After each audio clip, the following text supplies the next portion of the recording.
So before I start, I would just like to spend a few seconds. Barry Bloomberg passed away 2 days ago. He was the first director of our NASA Astrobiology Institute in 99 to 2000. He was a Nobel laureate for discovering the hepatitis B virus. He was a fantastic person, and I had many inspirational discussions with him because we share something in common. We both love viruses, and we had many discussions on the origin of viruses, which I'm going to remember very dearly throughout the rest of my career. Barry. So what happened on my last lecture, I had this little 2 words, whale falls. So right after my lecture, a couple of students came up, what are whale falls? And then later on at dinner, more came up, what are whale falls? So I decided I would say something about whale falls, since I seem to be more interested in whale falls than anything else I've talked about. And besides, I don't do folds. So the reason we're interested in whale falls, this is just a picture of all the different kinds of ocean systems and habitats that have animals that use bacteria as symbionts. So essentially, every one of these animals have bacteria inside of them that convert either hydrogen sulfide or methane or hydrogen into bacterial cell material that feeds the animals. Around the blue box is a whale. So a whale falls in the bottom of the ocean. It's a big feast for lots of animals and lots of organisms. I mean, it's Thanksgiving on the bottom of the ocean. So there's your turkey. And I'll say a little bit about it first, and the reason why it is your turkey. This is what normally the bottom of the ocean looks like, even not very deep, a couple of thousand meters. And all of the nutrients that really reach the bottom of the ocean come from the upper water column, from photosynthesis. These are called pelagic productivity. The deeper you go, the less nutrients get to the bottom. And so animals have evolved like these sea cucumbers, which really have a mouth, a gut, an anus, and legs. And their whole objective in life is to eat mud. And so they're eating mud constantly to try to get nutrients out of it. And then they poop the mud out periodically and then just move forward. So this is life, really tough life in a normal environment. And so if you run an experiment and you take some dead fish and some other dead animals and you put them on the bottom of the ocean and you look at see what happens, it's at 1,200 meters. In six hours, you see a lot of these small shrimp hit it. By 10 hours, a lot more. By 22 and a half hours, the fish is gone. And so these animals down there are just waiting for some big piece of nutrient. So this is the first paper to actually look at a whale in the bottom of the ocean in 1998. And they found about 50 animal species were found around the whale bones. And what was really interesting is they found animals that exist on hydrothermal vents on the whale bones. Because after the flesh is gone, the whale bones are so loaded, so filled with lipids, fatty acids, that they eventually, microbes break them down and they produce a huge amount of hydrogen sulfide. And so the larvae from a hydrothermal vent is floating around looking for a place to land, another vent, they smell sulfide and they land on a whale. And so the whales have become kind of a stepping stone, as we call them, from going from one vent site to another. This is what a dead whale kind of looks like on some mosaics. This one was actually put down. It was a beached whale that they took and put it down and followed it. It's pretty hard to see, but a lot of animals colonize it. I'm not going to say much about it, but this is a kind of an interesting one. This is 2005, an actually bone-eating worm was discovered for the first time. And this is an interesting worm. It doesn't have a mouth, it doesn't have a gut, but it has a group of microbes inside of it. So it has an appendage which bores down into the bone. The microbes degrade the bone, and then somehow the microbes are providing food for this weird worm. This weird worm looks like this, and there's just a bunch of them. So what happens when a whale falls, it goes through 3 different periods. Fairly quickly, all the meat is eaten. So there's a variety of fish and crabs, and this guy here, hagfish, that within a year at the most, all the flesh is gone.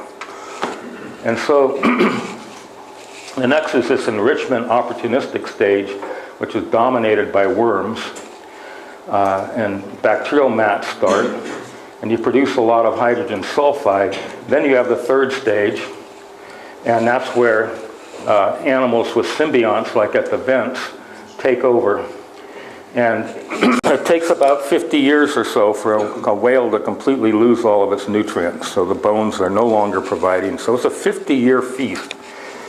But the animal that I wanted to highlight was the hagfish. How many of you know the hagfish? Well, you will get to know it now. The hagfish is a really interesting animal. It's a Cretaceous animal. Among other things, it's not a bony fish, it's a cartilaginous fish like a shark and sturgeons. And they live in the seafloor. They tend to be very gregarious. You can see them up to 15,000. So when they hit a whale big time. It's like a whole city of hagfish, just whale, bang. And they're known to burrow into dead or dying animals. This is what they love to do, because they are totally well adapted to this. I mentioned they're not commonly kept in pets in an aquarium, and I'll tell you why. This is used to be a little movie.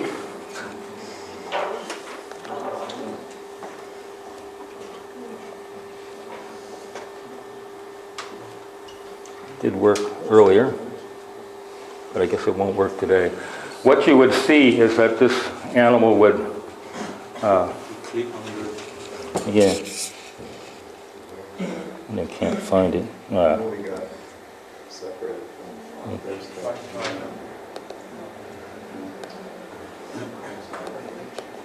No, it's not going to. He did, but the movie's not attached to the file. Try one duplicate on the picture. Click again.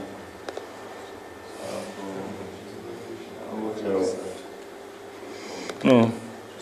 It's funny, it worked last night, so I don't know why it decided not to work. But anyway, what happens when you disturb this animal even slightly, it produces this huge amount of slime. And if you actually were to see this movie, the whole worm covers itself with this slime. And so it's in a slime bag. And it uses that slime as a way to protect itself from other animals. And so you can see, for example, this is the animal, and it has all these slime glands, and it can secrete this massive amount of slime really in a very short time. And it just covers itself with this. And it uses this for a couple of ways, but mostly it's to protect itself. What is really interesting about the hagfish is developed the ability to tie themselves in knots, really fairly complex knots, and able to slide in and out of a knot really easily. And knots are used, to escape from predators, to clean themselves off from slime, because they'll make a knot and just slither it along to get rid of the slime. And they also can, do a lot of different things, but mostly what they like to do is pull on food, so they can tie a knot around a chunk of whale meat and then just pull it out. And so I don't know of any other animal capable of very complex knots. This is the sort of the Grand Mariner of sailing ships of the past. They probably learned all the knots from the hagfish. So the hagfish have this really low metabolism, so that once they glom onto a whale, for example, they may not have to eat again for many months. And they have a partial skeleton. They don't have a backbone, so they're not really true vertebrates, and they're cartilaginous. And they don't have jaws. Instead, they have these 2 pair of rasps. So they actually rip flesh. They don't chew flesh. They rip it. And They're gruesome, absolutely gruesome animal. So anyway, that's the hagfish. Sorry, I'll try to get the movie from the actual site after this talk is over to show you, them enveloping in slime. So what I want to do today is what I was hoping to do a couple of lectures ago. So I'm finally going to actually talk about hydrothermal vents.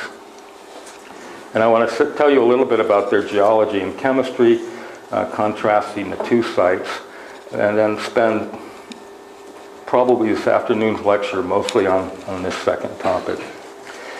And I wanted to summarize first what we've sort of come up with from the last few lectures, is that geological timescales and environmental settings are probably necessary for different stages. So it's not just one single setting, and it may not even be one set of conditions, but there may be a real temporal spatial component to the origin of life, which makes it very difficult.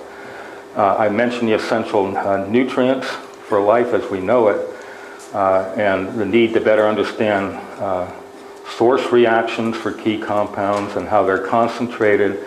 And my personal view is that the origin of life trinity, that is RNA, metabolism, and peptides, probably all were interdependent and all occurred at the same time. Ribozymes are RNA that can replicate itself. So the ribozymes, the RNA genes, the translation, the DNA evolution, etc.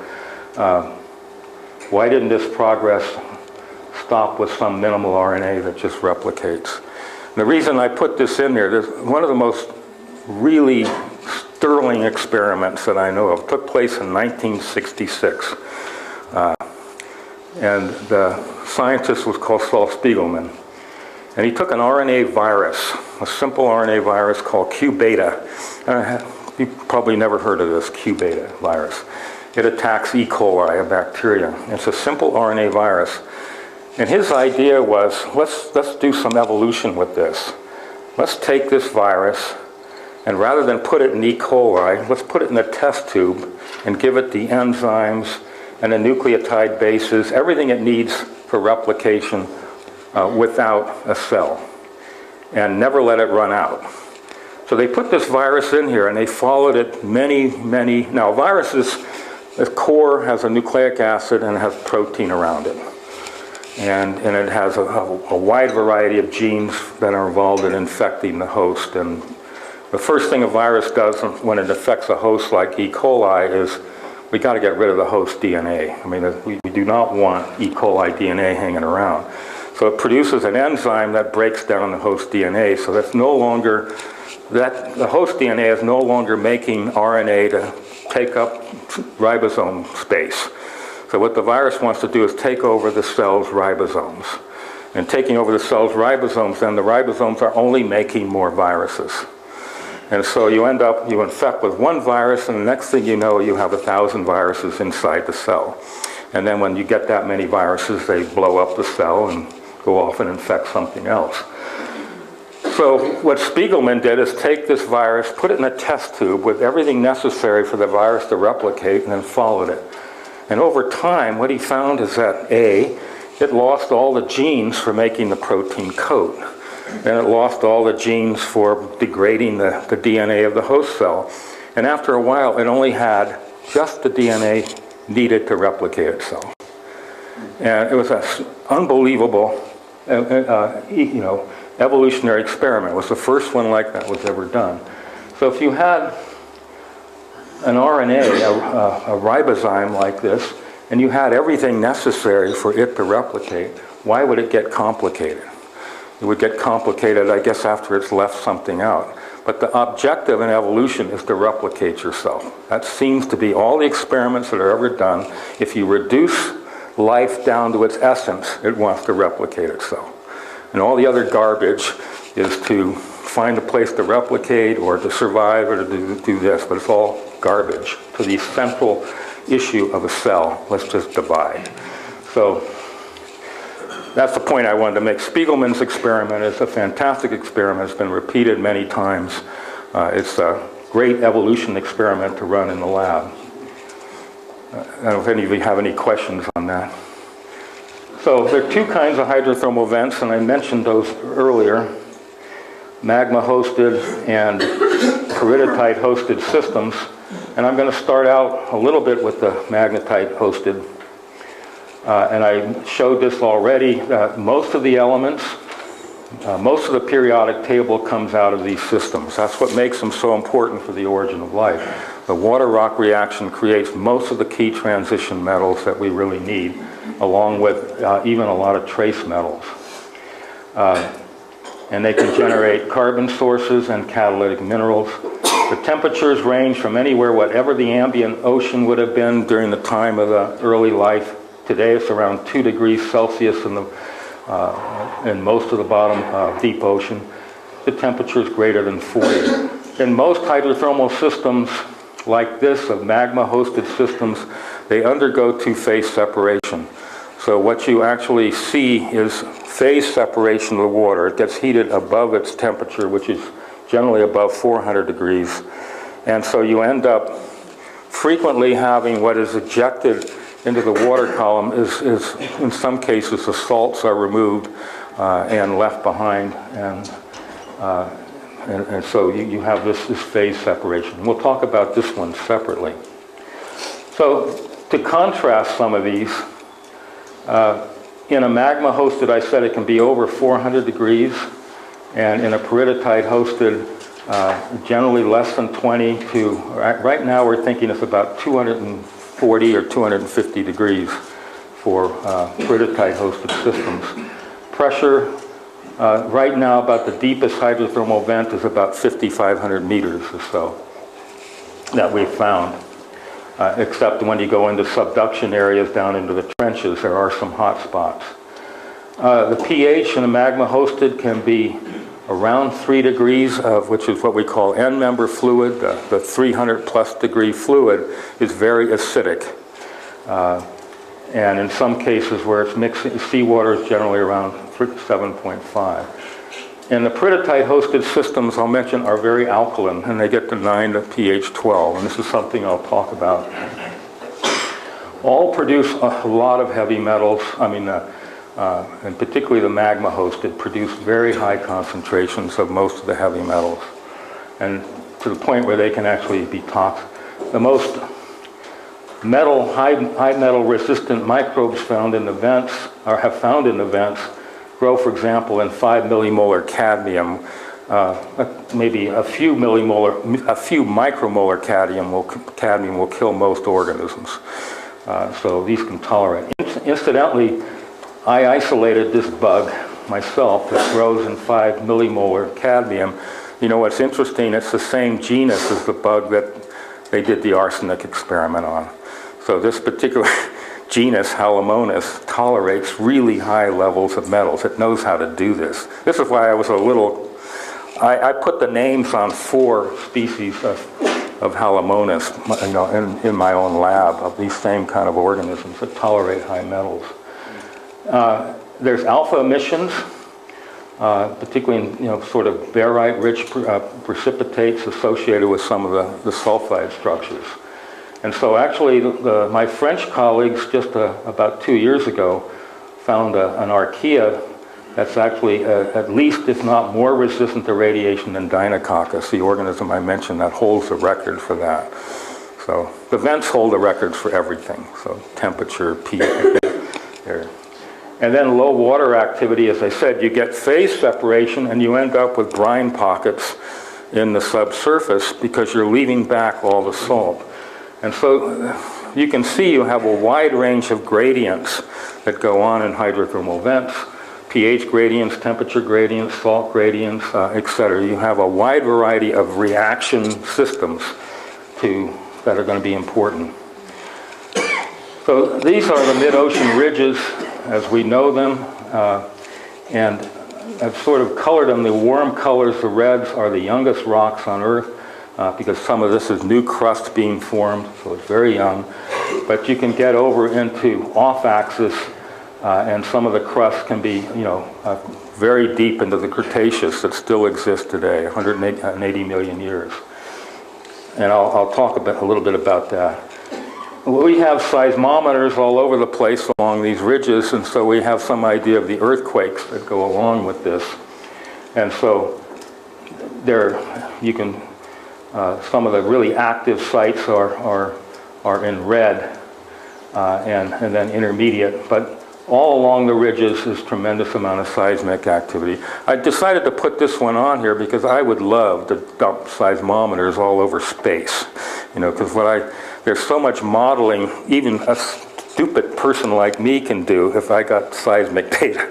I mean, I can tell you the depth of surfaces. I can tell you how deep the ice cover is. I can do all sorts of things with seismometry. So this is how these hydrothermal systems work, these gyro systems, you know, looking at essentially the lithosphere and the crust, the asthenosphere, and then where we actually get you know, magma chambers, as we can see here. And magma chambers, because of the cracking that occurs along the crust, you do get fluids, seawater that comes down, it gets heated by magma, and because of the volume change, it makes its way back up and creates these sort of black smokers or other kinds of environments. And that's following it here. If we look at it more closely, we have a series of different kinds of vents where we actually, you know, have hydrothermal discharge, and we also have a lot of mixing with seawater, and I'll show you that. And when you get mixing with seawater, you get every kind of temperature discharge from the end member up here, which might be 350, to a mixing zone that might have a bunch of tube worms on it that might be 20 or 30 degrees. And then that crust eventually is subducted. And continental crust, you form mountains, as we've already heard, but along as very much a heat-generating system where islands are made, and that's why the ring of fire around the Pacific area, everywhere we dive, there's volcanoes and all sorts of hydrothermal systems. The first time we explored that environment was 2004, and we still haven't explored that whole region, but we went from, for example, about 300 species of animals unique to hydrothermal vents. When we went to the Pacific Rim of Fire, we're now more than 500 species. So just that region has given us a bunch of new species. And so one of the real expressions of hydrothermal vents are these large tube worms. And these large tube worms are the ones that, they're essentially the most successful animal at magma-hosted vents. There could be literally tens of millions of these at a single vent. And they're very efficient because they have a really interesting lifestyle that I was going to try to get to if I ever got into symbiosis. But about 40% of their body weight is an organ called the trophosome. And that trophosome is just filled with microbes. And those microbes are oxidizing sulfide.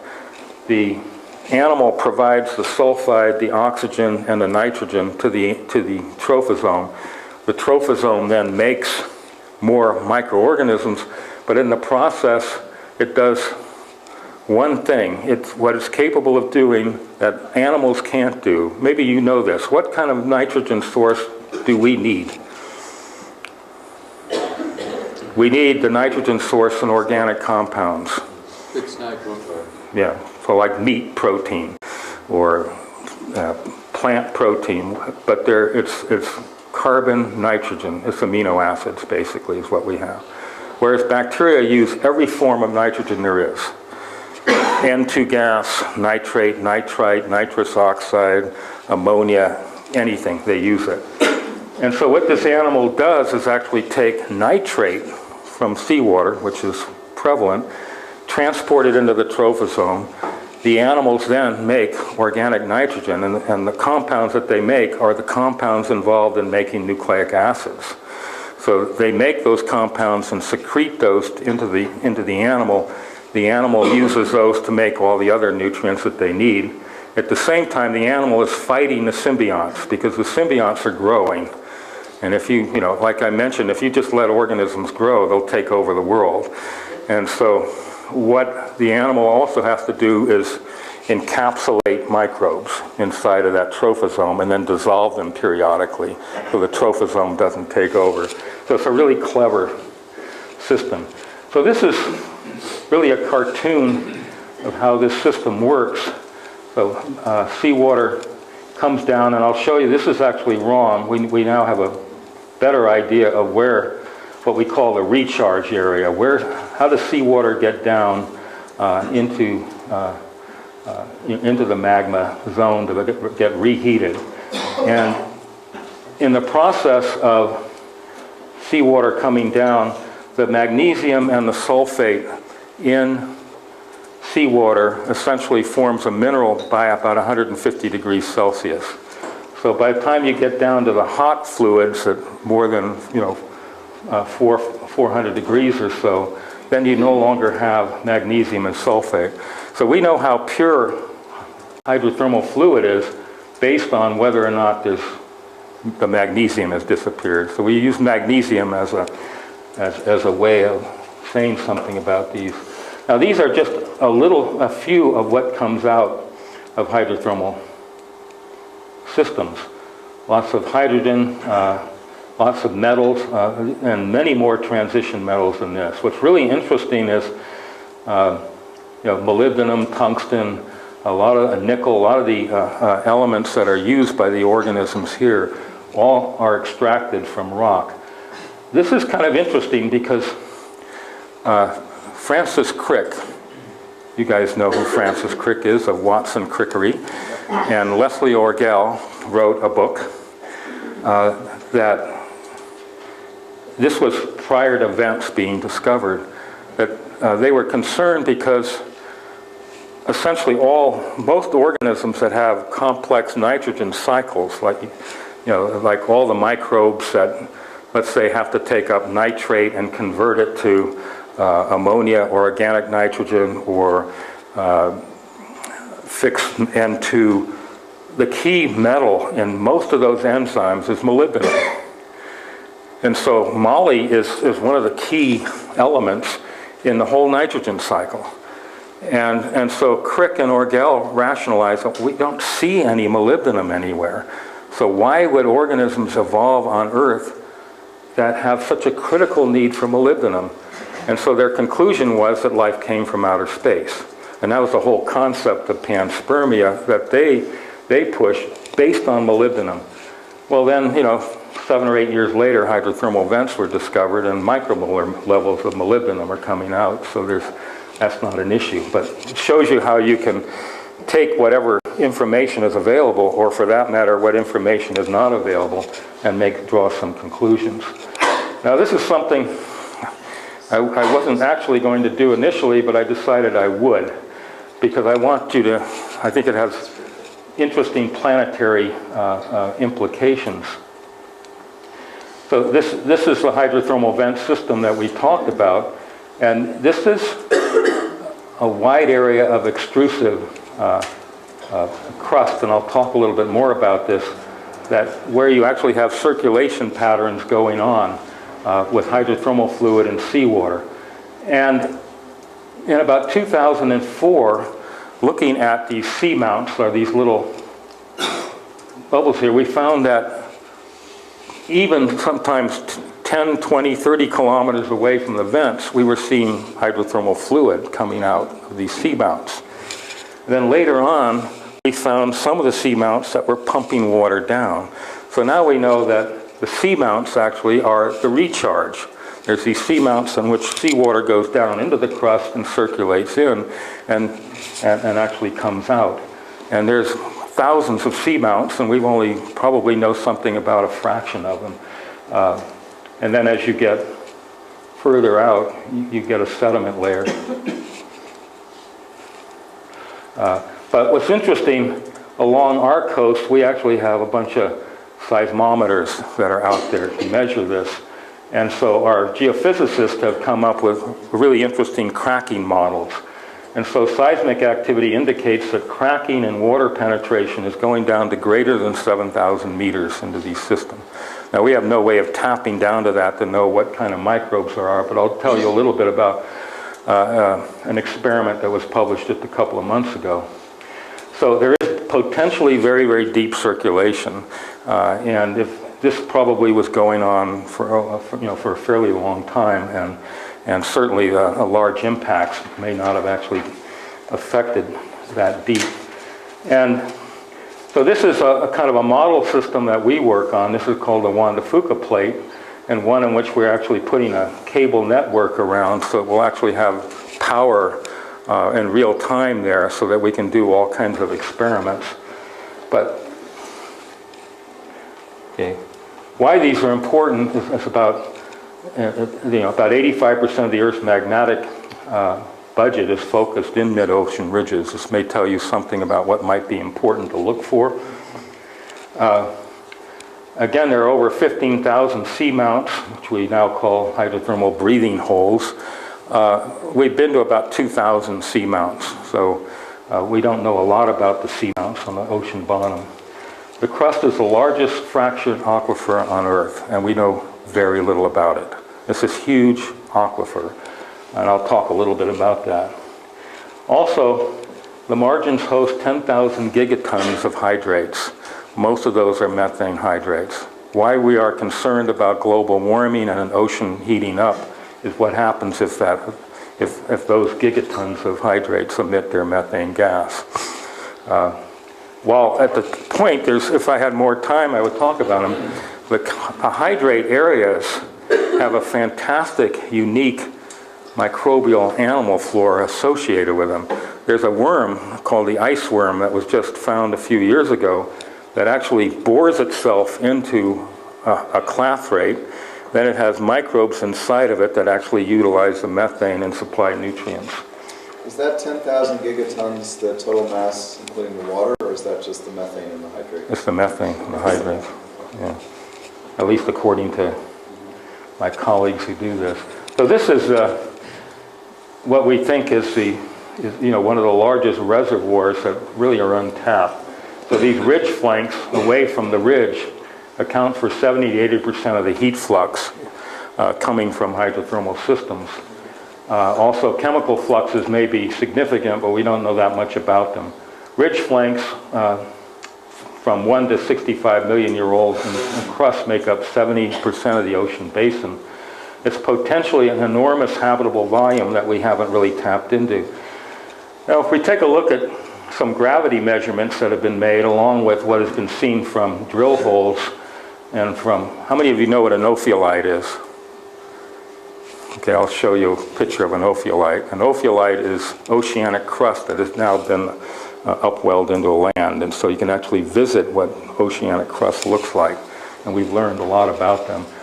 What's interesting about this gravity measurement, that even in old crust out to more than 140 million years or so, there's a 12% porosity. This is a lot of porosity, which means that this can hold a lot of water.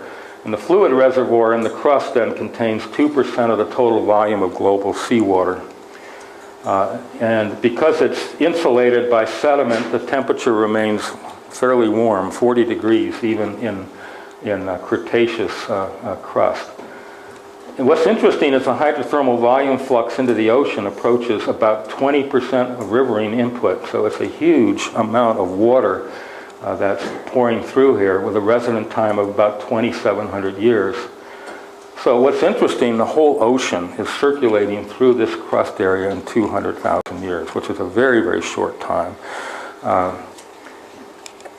What's interesting, and this is one of the most exciting environments on Earth, and we don't know how to get to most of it, because our ability to drill, have to drill through sediments first.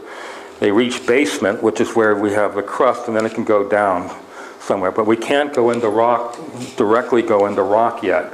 And until we can do that, we're going to have a really hard time understanding what's going on here.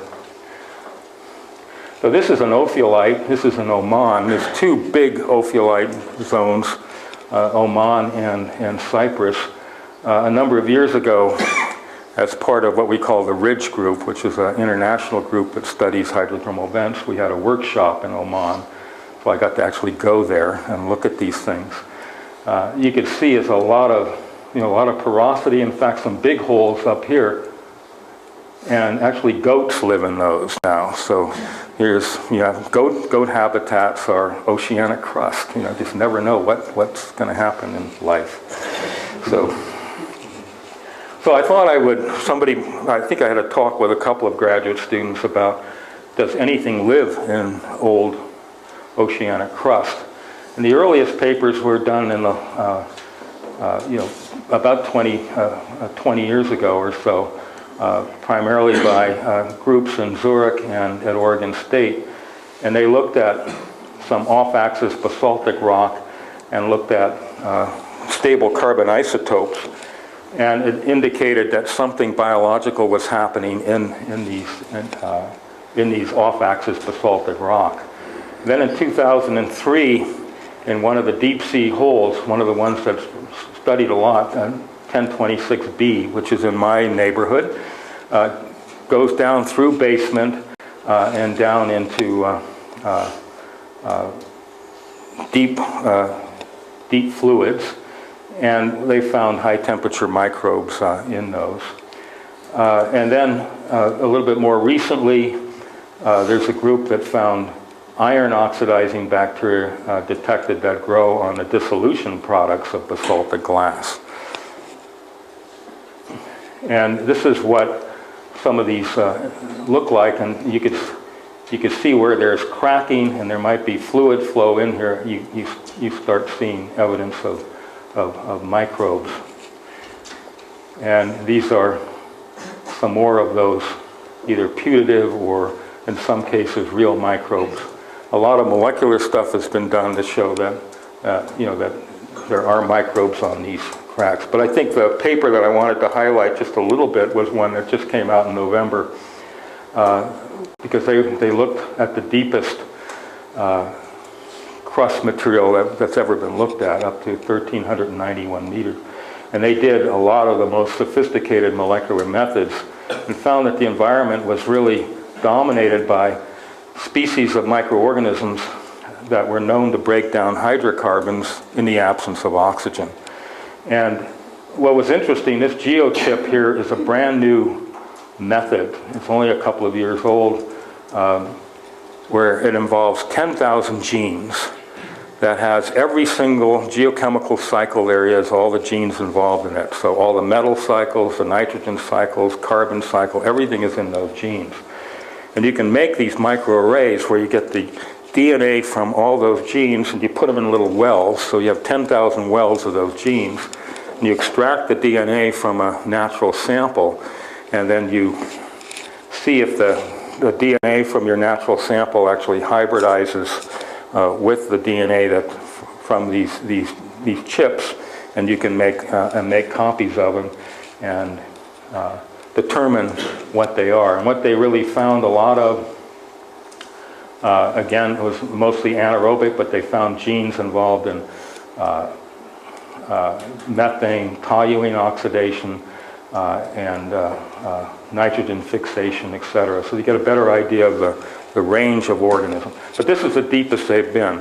So if you have cracking in your basaltic crust and you have any kind of fluid in there, there's microbes capable of making a living on very, very little. What's interesting here is that the hydrocarbons, we're just starting to understand where they're coming from. And so we've always thought of hydrocarbons coming from fossils that bake. All our hydrocarbons come from dinosaurs. In fact, we're moving very rapidly towards abiotic or non-biological sources of hydrocarbons.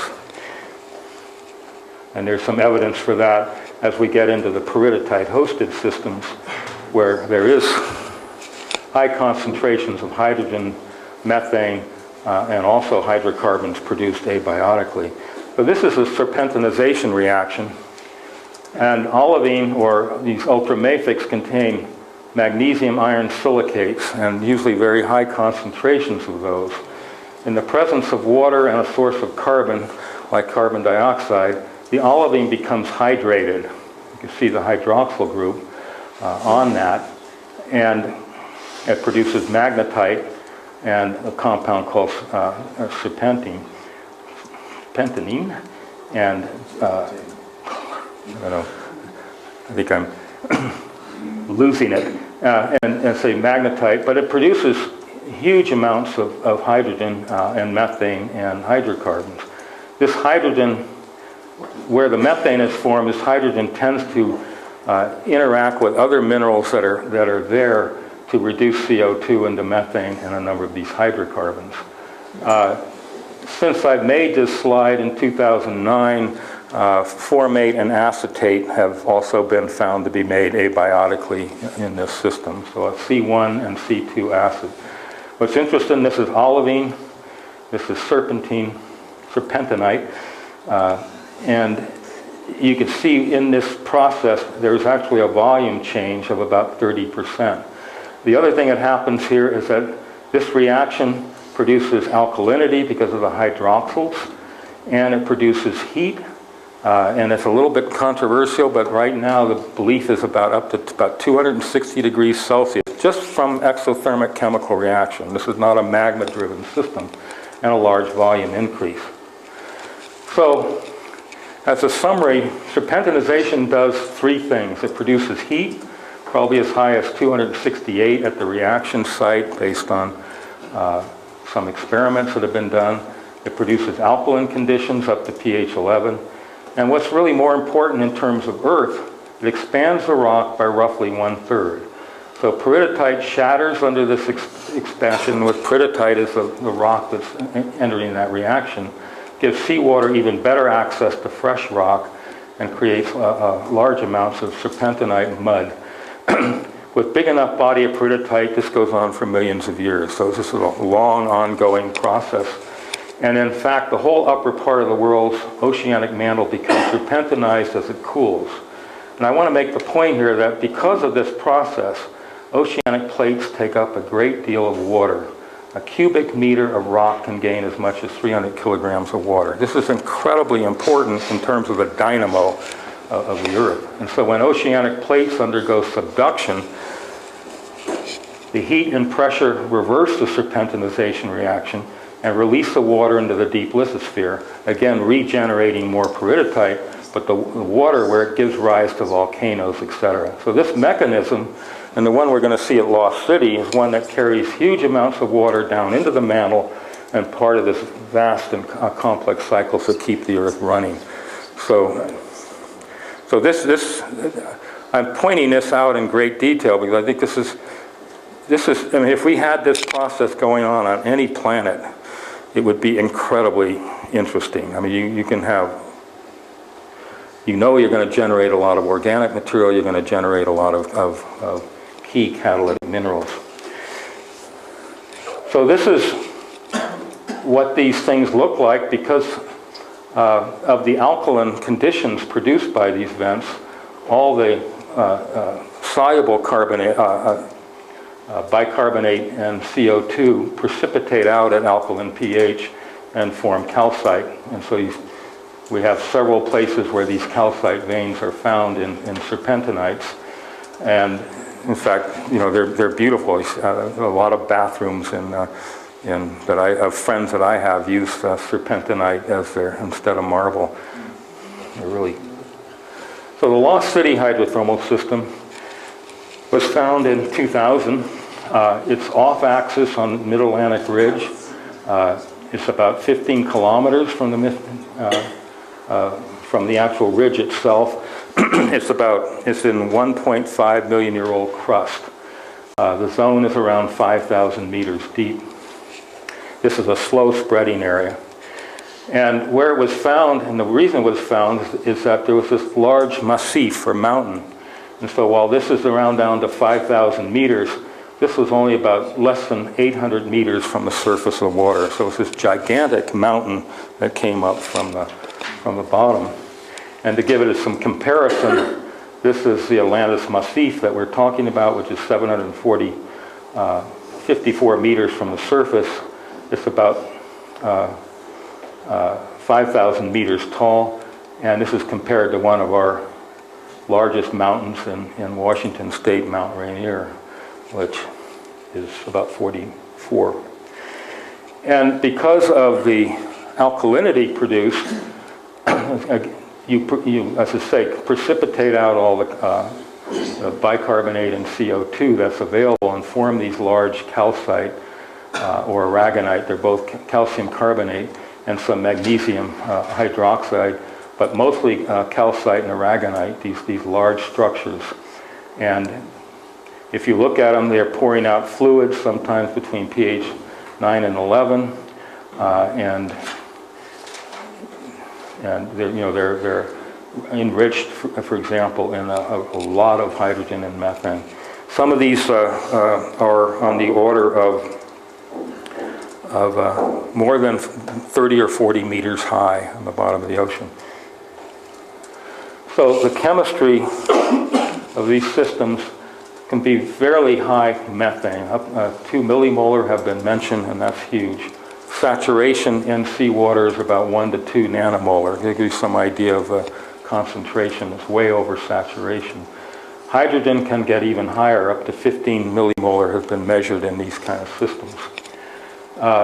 All the dissolved inorganic carbon is in the form of these carbonate. The pH up to pH 11. Temperatures we've measured even greater than 92 degrees. And then recently acetate and formate and hydrocarbons to C5. Now there's a paper that just came out by the French Charloux who studied using a mass spec and found a wide variety of hydrocarbons out to C20s coming out of these systems. So the serpentinization system may actually be producing a wide range of hydrocarbons from the low molecular weight volatile ones that are easy to make, like C1 to C5s, to the ones that are not very volatile, that are very in lower concentrations, but they're not volatile. So given the chemical environment, we would expect to find microbes utilizing methane and hydrogen. So this is what these look like. This is an unmanned submersible being actually photographed by a manned submersible in 2005, and going up and around these carbonate structures. Note that unlike the black smokers, there's no animals associated with these. You just don't see a lot of stuff on them. And then there's these outcrop flanges like this with emitting fluid. And all that orange and yellow stuff and that flaky stuff is all microbes. Then there's hot fluid that pools under that. It's kind of interesting to look under, and that you have this flange and you have 90-degree fluid that is essentially millimeters thick, and then right under a 2-degree or 3-degree fluid. This is really interesting gradient. And as this fluid is mixing up here, all of this around here are microbes that are growing on this. So anyway, what we do is go into the hottest part where those flanges are and where the hottest part, and to see what is there. And now I'm running out of time. I guess I'll just end it with a couple of slides. So this is the early studies done in micro. Both of these are my former graduate students. But I wanted to establish that Matt Schrink's first work on this was that essentially there was one organism in this biofilm. There was a biofilm associated with these high temperature, high pH. It was essentially one kind of organism, and they're ones that are involved in methane production or consumption. And then Billy actually did some more work, and he was the first to establish that there are microbes that can anaerobically oxidize methane, which we call A&ME type 1s. That's the first time that was found. So we have organisms that can make methane and organisms that can oxidize methane all in the same place. And so this is what they look like. If we go up into the 10 to 40 degrees, we have all these filamentous type bacteria, but when we go into these high, we have only one group. So this is the Lost City biofilm, these round guys. It's just one kind of organism. And I think I'll end here because I think I'm out of time. But I mentioned biofilms, and I have a few little slides I wanted to show you what biofilms are, because I'm going to make a point this afternoon that I think the last common universal ancestor was a biofilm, and why. And so I want to give you a little bit of background on that. So I could end right here so I can have a question or two.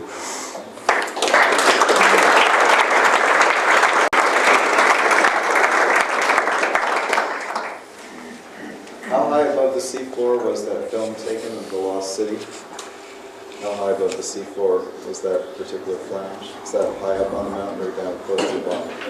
It's, no, that particular site is about almost 5,000 meters from the bottom. So it's near the top. Yeah, it's about 700 meters from the top. So they're not real deep, even though this is a real deep zone. This is a gigantic mountain region. It's a good point, though, to make is that this is the power of serpentinization. It can really make large mountains because of that 30% volume change. And since we have found this, we've seen all these bumps in the ocean floor before. We didn't know what they are. Now we go to them. They're basically all serpentinized muddy areas, and you dig down deep into them, and that's what's going on. So there's a lot of this. Since this was discovered, now we're finding this kind of system to be more common than magma-hosted systems. And we go into slow-spreading areas like along the Mid-Atlantic Ridge and off the Antarctic coast. We just see lots and lots of peridotite. So if we had anything like this on, if Europa, I mean, maybe this is something we can talk about later, but if Europa actually had at some point some kind of early tectonics of any kind to actually produce ultramafic rock.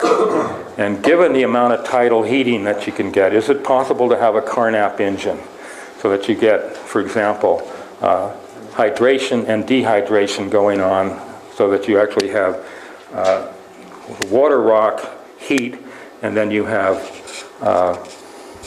enough reheating to actually